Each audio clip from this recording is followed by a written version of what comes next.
ಹಾಗಾಗಿ ಈ ಹೊಸ ವರ್ಷದಲ್ಲಿ ನಿಮ್ಮ ವಿಸ್ತೃತವಾಗಿರತಕ್ಕಂತ ಫಲ ಹೇಗಿದೆ ಅನ್ನುವಂತಹ ವಿಚಾರವನ್ನ ವಿಡಿಯೋ ಕೊನೆ ತನಕ ನೋಡ್ಬೇಕು, ಅಂದ್ರೆ ಮಾತ್ರ ನಿಮಗೆ ವಿಷಯ ಪೂರ್ಣವಾಗಿ ಅರ್ಥ ಆಗುತ್ತೆ. ಇನ್ನು ಈ ವರ್ಷದಲ್ಲಿ ಗ್ರಹಗಳ ಸಂಚಾರ ಹೇಗಿರುತ್ತೆ ಅಂತ ನೋಡಿದ್ರೆ ನೋಡಿ, ಶನಿ ಪರಮಾತ್ಮ 3ನೇ ತಿಂಗಳಲ್ಲಿ ಮಾರ್ಚ್ ತಿಂಗಳಲ್ಲಿ ಕುಂಭರಾಶಿಯಿಂದ ಮೀನ ರಾಶಿಗೆ ಪ್ರವೇಶ ಮಾಡ್ತಾ ಇರ್ತಕ್ಕಂಥದ್ದು. ಇನ್ನು ಗುರು 5ನೇ ತಿಂಗಳಲ್ಲಿ ಅಂದ್ರೆ ಮೇ ತಿಂಗಳಲ್ಲಿ ವೃಷಭ ರಾಶಿಯಿಂದ ಮಿಥುನ ರಾಶಿಗೆ ಪ್ರವೇಶ ಮಾಡ್ತಾರೆ. ಇನ್ನು ರಾಹುಕೇತುಗಳು ಕೂಡ ಮೇ ತಿಂಗಳು ಅಂದ್ರೆ 5ನೇ ತಿಂಗಳಲ್ಲಿ ತಮ್ಮ ಸ್ಥಾನಗಳನ್ನ ಬದಲಾಯಿಸ್ತಾ ಇರ್ತಕ್ಕಂಥದ್ದು. ಈ ಒಂದು ಬದಲಾವಣೆಗಳ ಫಲ, ಈ ಗ್ರಹಗಳ ಒಂದು ಫಲ ನಿಮ್ಮ ಜೀವನದ ಮೇಲೆ ಯಾವ ತರ ಆಗುತ್ತೆ ಕನ್ಯಾ ರಾಶಿಯವರಿಗೆ ಅನ್ನುವಂತ ವಿಸ್ತೃತವಾಗಿರತಕ್ಕಂತ ವಿಷಯವನ್ನ ತಿಳಿಸೋಣ. ವಿಡಿಯೋ ಕೊನೆ ತನಕ ನೋಡಿ. ನಿಮ್ಮ ಹತ್ರ ಒಂದು ಚಿಕ್ಕ ರಿಕ್ವೆಸ್ಟ್, ಫಸ್ಟ್ ಟೈಮ್ ಚಾನಲ್ ನೋಡ್ತಾ ಇದ್ರೆ, ಬಹಳ ದಿನಗಳಿಂದ ಚಾನಲ್ ನೋಡ್ತಾ ಇದ್ದು ತಾವು ಸಬ್ಸ್ಕ್ರೈಬ್ ಮಾಡ್ಕೊಂಡಿಲ್ಲವಾದ್ರೆ ಈ ಕೂಡಲೇ ಈ ಚಾನಲ್ ಅನ್ನ ಸಬ್ಸ್ಕ್ರೈಬ್ ಮಾಡ್ಕೊಳ್ಳಿ, ಬೆಲ್ ಐಕನ್ ಪ್ರೆಸ್ ಮಾಡ್ಕೊಳ್ಳಿ. ಫೇಸ್ಬುಕ್ ಅಲ್ಲೂ ನಮ್ಮ ಚಾನಲ್ ಸಿಗುತ್ತೆ, ಫಾಲೋ ಮಾಡ್ಕೊಳ್ಳಿ ಅನ್ನುವಂತ ಮಾತನ್ನ ಹೇಳ್ತಾ, ವೀಕ್ಷಕರೇ, ಗುರುವಿನ ಪ್ರಭಾವ ತುಂಬಾ ಅನುಕೂಲಕರವಾಗಿದೆ. ಗುರು ತುಂಬಾ ಬಲಾಢ್ಯನಾಗಿದ್ದಾನೆ. ಗುರುವಿನ ಒಂದು ಅನುಗ್ರಹ ನಿಮ್ಮ ಮೇಲೆ ಇರ್ತಕ್ಕಂಥದ್ರಿಂದ ಬಹಳ ಒಳ್ಳೆ ಫಲಗಳು ನಿಮಗೆ ಗುರುವಿನಿಂದ ಸಿಗುತ್ತೆ. ಪ್ರಾಪಂಚಿಕ ಜೀವನದಲ್ಲಿ ಸುಖ ಸಂತೋಷಗಳು ಸಿಗುವಂಥದ್ದು, ಅನೇಕ ಕಷ್ಟ ಕಾರ್ಪಣ್ಯಗಳಿದ್ರೂ ದೂರ ಆಗುತ್ತೆ, ಯಾವುದೇ ಒಂದು ಗೊಂದಲಗಳಿದ್ರೂ ನಿವಾರಣೆ ಆಗುತ್ತೆ.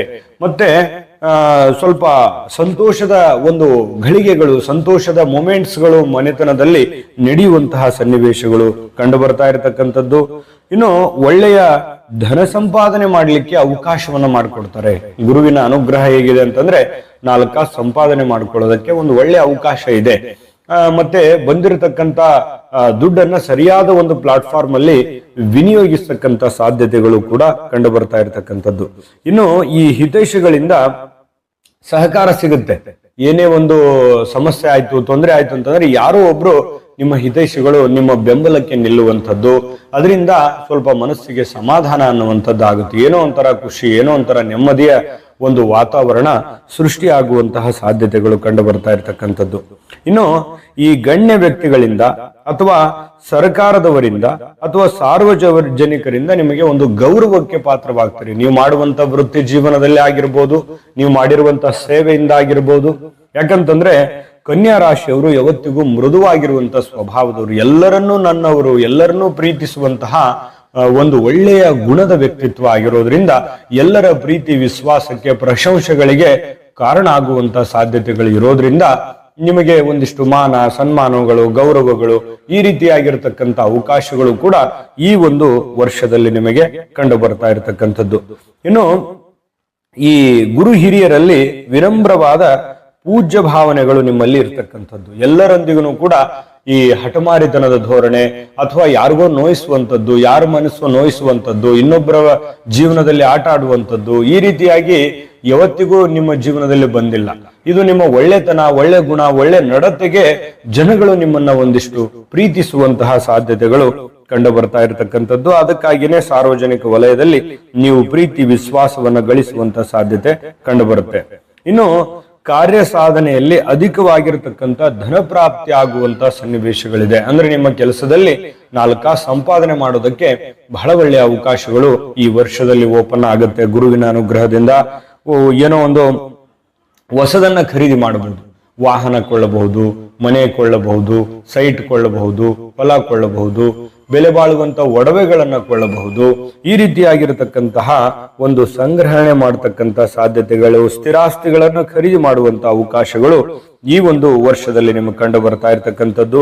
ಕೈಗೊಂಡಂತ ಕಾರ್ಯಗಳಲ್ಲಿ, ಕೈಗೊಂಡಂತ ಕೆಲಸಗಳಲ್ಲಿ ಒಂದು ಯಶಸ್ಸನ್ನ ಸಿಗುವಂತಹ ಸಾಧ್ಯತೆಗಳು, ಇಷ್ಟಾರ್ಥ ಕಾರ್ಯಗಳು ಸಿದ್ಧಿ ಆಗುವಂತಹ ಒಂದು ಸನ್ನಿವೇಶಗಳು ಈ ಒಂದು ವರ್ಷದಲ್ಲಿ ಗುರುವಿನ ಅನುಗ್ರಹದಿಂದ ಕಂಡು ಬರುತ್ತೆ. ಏನು ಎಲ್ಲ ಒಳ್ಳೆ ಫಲಾನೇ ಇದೆ, ಸವಾಲುಗಳೇ ಇಲ್ವಾ, ಚಾಲೆಂಜ್ಗಳೇ ಇಲ್ವಾ ಅನ್ನುವಂಥದ್ದು ವಿಚಾರ ಬಂದ್ರೆ ಖಂಡಿತವಾಗಿಯೂ ಸವಾಲುಗಳು ಇದ್ದೇ ಇರುತ್ತೆ. ಯಾಕಂತಂದ್ರೆ ಶನಿ ಪರಮಾತ್ಮನ ಪ್ರಭಾವ ನಿಮ್ಮ ಮೇಲೆ ಯಾವ ರೀತಿ ಆಗುತ್ತೆ ಅನ್ನೋದು ತುಂಬಾ ಇಂಪಾರ್ಟೆಂಟ್ ಆಗುತ್ತೆ. ಹಾಗಾಗಿ ನಿಮ್ಮ ಎಚ್ಚರಿಕೆಗಳು ಯಾವುದು, ನಿಜವಾದ ವಿಡಿಯೋನೇ ಈಗ ಸ್ಟಾರ್ಟ್ ಆಗುತ್ತೆ ಅಂತ ಹೇಳ್ಬೇಕು. ಹಾಗಾಗಿ ವಿಡಿಯೋ ಕೊನೆ ತನಕ ನೋಡಿ. ಆದ್ರೆ ಅದಕ್ಕಿಂತ ಮುಂಚೆ ಶನಿ ಪರಮಾತ್ಮನ ಪ್ರಭಾವ ತಿಳಿಸುದು. 7ನೇ ಒಂದು ಶನಿ ಪರಮಾತ್ಮ ತಾಮ್ರಪಾದದಿಂದ ಬಂದಿರತಕ್ಕಂಥವನಾಗಿರೋದ್ರಿಂದ ನೋಡಿ, ಕೆಲವೊಂದು ಎಚ್ಚರಿಕೆಗಳನ್ನ ನೀವಿಲ್ಲಿ ಗಮನಿಸಬೇಕಾಗತ್ತೆ. ವ್ಯಾಪಾರ ಉದ್ಯೋಗದಲ್ಲಿ ಎಚ್ಚರಿಕೆ ಇರಬೇಕಾಗತ್ತೆ, ಜಾಗರೂಕರಾಗಿರ್ಬೇಕಾಗತ್ತೆ, ಹೆಚ್ಚಿನ ಸಮಯವನ್ನ ಕೊಡಬೇಕಾಗತ್ತೆ, ಹೆಚ್ಚಿನ ಪರಿಶ್ರಮವನ್ನ ಪಟ್ಟಿದ್ದೆ ಆದ್ರೆ ಬಹಳ ಒಳ್ಳೆ ಫಲ ಸಿಗುತ್ತೆ. ಉತ್ತಮವಾಗಿರ್ತಕ್ಕಂಥ ಧನಪ್ರಾಪ್ತಿ ಯೋಗ ಇದ್ರೂ ಕೂಡ ದುಷ್ಟ ಜನಗಳ ಸಹವಾಸದಿಂದ ದುಂದು ವೆಚ್ಚ ಆಗುವಂತ ಸಾಧ್ಯತೆ ಇರುತ್ತೆ. ಒಳ್ಳೆ ಫಲ ಏನೋ ಸಿಗುತ್ತೆ, ದುಡ್ಡೇನೋ ಬರ್ತಾ ಇರುತ್ತೆ, ಆಗುವಂತ ಕೆಲಸ ಆಗ್ತಾ ಇರುತ್ತೆ, ಮತ್ತೆ ಎಲ್ಲೋ ಏನೋ ಒಂದು ಎಡವಟ್ ಮಾಡ್ಕೊಂಡ್ಬಿಡ್ತೀರಿ, ಅಥವಾ ಯಾವುದೋ ಜನಗಳಿಂದ ಮಿಸ್ಗೈಡ್ ಮಾಡ್ಕೊಂಡ್ಬಿಡೋದು, ಅಥವಾ ದುಷ್ಟ ಜನಗಳಿಂದ ಅಥವಾ ದುಷ್ಟ ವಿಚಾರಗಳಿಂದ ದುಷ್ಟ ನಿರ್ಧಾರಗಳಿಂದ ಸಮಸ್ಯೆಗಳನ್ನ ಎದುರಿಸುವಂತ ಸಾಧ್ಯತೆಗಳಿರ್ತಕ್ಕಂಥದ್ದು. ಇದನ್ನ ಎಚ್ಚರಿಕೆ ರೂಪದಲ್ಲಿ ನೀವು ತೆಗೆದುಕೊಳ್ಬೇಕಾಗತ್ತೆ. ಬರುವ ಆದಾಯ ಸ್ವಲ್ಪ ಬರುತ್ತೆ, ವಿಳಂಬವಾಗಿ ಬರುತ್ತೆ. ಸ್ವಲ್ಪ ತಡ ಆದ್ರೂ ಕೂಡ ಟೆನ್ಷನ್ ತಗೊಳ್ಳುವಂತ ಅವಶ್ಯಕತೆ ಇಲ್ಲ, ಸ್ವಲ್ಪ ತಾಳ್ಮೆ ಅನ್ನುವಂಥದ್ದು ಬೇಕಾಗತ್ತೆ. ಇನ್ನು ಸ್ವಲ್ಪ ವ್ಯಾಪಾರಸ್ಥರು ನೀವು ಸ್ವಲ್ಪ ಈ ಏರು ಇಳಿತಗಳು, ಮಾರ್ಕೆಟ್, ಶೇರ್ ಮಾರ್ಕೆಟ್ ಅಥವಾ ನಿಮ್ಮ ಮಾರ್ಕೆಟ್ ಯಾವ ಪ್ರಕಾರದಲ್ಲಿ ಓಡ್ತಾ ಇದೆ ಅನ್ನುವಂಥದ್ದನ್ನ ಅಧ್ಯಯನ ಮಾಡ್ಕೋಬೇಕಾಗುತ್ತೆ. ನೀವು ಯಾವುದೋ ಒಂದು ದಾಸ್ತಾನನ್ನ ತೆಗೆದುಕೊಂಡು ಬಂದ್ರಿ, ರೇಟ್ ಹೈ ಆಗಿದ್ದಾಗ ತಗೊಂಡ್ ಬಂದ್ರಿ, ಆಮೇಲೆ ರೇಟ್ ಕೆಳಗಡೆ ಬಿತ್ತು, ಈ ರೀತಿಯಾಗಿರ್ತಕ್ಕಂಥ ಏರಿಳಿತಗಳು ಕೆಲವೊಂದು ಜನರಿಗೆ ಇರ್ತವೆ. ಇದ್ರ ಬಗ್ಗೆ ಸ್ವಲ್ಪ ಲೆಕ್ಕಾಚಾರ ಇರಬೇಕಾಗತ್ತೆ. ಇನ್ನು ವಿರೋಧಿಗಳು ಉಪದ್ರವ ಇರುತ್ತೆ. ನಿಮ್ಮ ಶತ್ರುಗಳು ಕೂಡ ಇಲ್ಲ ಅಂತಲ್ಲ, ನಿಮ್ಗೆ ಎಷ್ಟು ಜನ ಪ್ರೀತಿಸ್ತಾರೆ ಅಷ್ಟೇ ಜನ ವಿರೋಧಿಸ್ತಾರೋ ಕೂಡ. ಹಾಗಾಗಿ ಸ್ವಲ್ಪ ಶತ್ರುಗಳ ಬಗ್ಗೆ ನಿಗಾ ಇರಬೇಕು ಅಂತಂದ್ರೆ ನಿಮ್ ಕೆಲಸ ಬಿಟ್ಟು ಅವ್ರ ಬಗ್ಗೆನೆ ನೋಡೋದಲ್ಲ. ಸ್ವಲ್ಪ ನಿಮ್ಮ ಕುಟುಂಬಕ್ಕೆ ನಿಮಗೇನು ತೊಂದರೆ ಆಗದೆ ಇರೋ ತರ, ನೀವೇನು ತಪ್ಪು ಮಾಡದೇ ಇರುವಂತ ರೀತಿಯಲ್ಲಿ ನೀವಾಯ್ತು ನಿಮ್ ಕೆಲಸ ಆಯ್ತು ಈ ರೀತಿ ಇರುವಂತ ಪ್ರಯತ್ನ ಮಾಡಿ. ಸುಮ್ನೆ ಅನವಶ್ಯಕವಾದ ಗೊಂದಲಗಳನ್ನ, ತೊಂದರೆಗಳನ್ನ, ವಿವಾದಗಳನ್ನ ಮೈ ಮೇಲೆ ಎಳ್ಕೊಳ್ಳುವಂತ ಪ್ರಯತ್ನವನ್ನ ಮಾಡಬೇಡಿ. ಮಾಡಿದ್ರೆ ಮನಸ್ತಾಪ ಆಗುತ್ತೆ, ಎಚ್ಚರಿಕೆಯಿಂದಿರಿ. ಇನ್ನು ಅನೇಕ ರೀತಿಯಲ್ಲಿ ಚಿಕ್ಕ ಪುಟ್ಟ ಸಮಸ್ಯೆಗಳಿರ್ತವೆ, ಬುದ್ಧಿವಂತಿಕೆಯಿಂದ ನಿಭಾಯಿಸಿದ್ರೆ ಅದು ಯಾವುದು ಸಮಸ್ಯೆ ಅಂತಾನೆ ಅನ್ಸಲ್ಲ, ಎಚ್ಚರಿಕೆಯಿಂದಿರಿ. ಇನ್ನು ಮನೆಯಲ್ಲಿ ಮಂಗಲ ಕಾರ್ಯಗಳು ಜರುಗುವಂತ ಸನ್ನಿವೇಶ, ಯಾವುದೋ ಒಂದು ಶುಭ ಕಾರ್ಯಗಳು, ಶುಭ ವಿಚಾರಗಳು, ದೇವಸ್ಥಾನಗಳಲ್ಲಿ ಪೂಜೆ, ಯಾವುದೋ ಮುಖ್ಯವಾದ ಅರಿಕೆ ತೀರಿಸುವಂಥದ್ದು, ಮದುವೆ ಕಾರ್ಯಗಳು, ಎಂಗೇಜ್ಮೆಂಟು, ಮನೆಯಲ್ಲಿ ಮಗು ಹುಟ್ಟುವಂಥದ್ದು, ಅಥವಾ ಯಾವುದೋ ಒಂದು ಶುಭ ಕಾರ್ಯಗಳಲ್ಲಿ ನಿಮ್ಮ ಪ್ರಮುಖ ಪಾತ್ರ ವಹಿಸುವಂಥದ್ದು, ಈ ರೀತಿಯಾಗಿರ್ತಕ್ಕಂತಹ ಒಂದು ಸಾಧ್ಯತೆ ಈ ವರ್ಷದಲ್ಲಿ ಕಂಡುಬರುತ್ತೆ. ಇನ್ನು ಲೇವಾದೇವಿ ವ್ಯವಹಾರಗಳಲ್ಲಿ ಲಾಭಗಳು ಕಂಡು ಬರುವಂತಹ ಸಾಧ್ಯತೆಗಳಿದೆ. ಅಂದ್ರೆ ನೀವು ಹಣಕಾಸಿನ ವ್ಯವಹಾರವನ್ನ ಮಾಡ್ತಾ ಇದ್ದೀರಿ, ನಿಮಗೆ ಖಂಡಿತವಾಗ್ಲೂ ಅನುಕೂಲಕರವಾದ ಫಲ ಸಿಗುತ್ತೆ. ಆರ್ಥಿಕವಾಗಿರ್ತಕ್ಕಂಥ ಮುಗ್ಗಟ್ಟಂತೂ ಇದ್ದೇ ಇರುತ್ತೆ, ಅದರ ಬಗ್ಗೆ ಎಚ್ಚರಿಕೆ ಇರಬೇಕು. ಇನ್ನು ವಿರುದ್ಧ ಲಿಂಗದ ವ್ಯಕ್ತಿಗಳ ಜೊತೆಯಲ್ಲಿ ಎಚ್ಚರಿಕೆ ಇರಬೇಕು. ಅಂದ್ರೆ ನೀವು ಪುರುಷರಾಗಿದ್ರೆ ಸ್ತ್ರೀಯರು, ಸ್ತ್ರೀಯರಾಗಿದ್ರೆ ಪುರುಷರು, ಇಂಥ ವಿರುದ್ಧ ಲಿಂಗದ ವ್ಯಕ್ತಿಗಳ ಜೊತೆಯಲ್ಲಿ ಸ್ವಲ್ಪ ಎಚ್ಚರಿಕೆಯಿಂದ ಇರತಕ್ಕಂಥದ್ದು. ಇಲ್ಲಂತಂದ್ರೆ ಸುಮ್ಮನೆ ಕಾಂಟ್ರವರ್ಸಿ ಕ್ರಿಯೇಟ್ ಆಗುವಂತ ಸಾಧ್ಯತೆ ಇರ್ತದೆ. ಇನ್ನು ಸ್ವಲ್ಪ ಮನಸ್ಸಿನಲ್ಲಿ ಏನೋ ಒಂದಿಷ್ಟೆಲ್ಲ ಏನೋ ಏರಿಳಿತಗಳ ಮಧ್ಯದಲ್ಲೂ ಕೂಡ ಹೆಂಗೋ ಸಾಗ್ತಾ ಇರತಕ್ಕಂಥದ್ದು, ಸಕ್ಸಸ್ ಅನ್ನ ಪಡ್ಕೊಳ್ಳುವಂಥದ್ದು.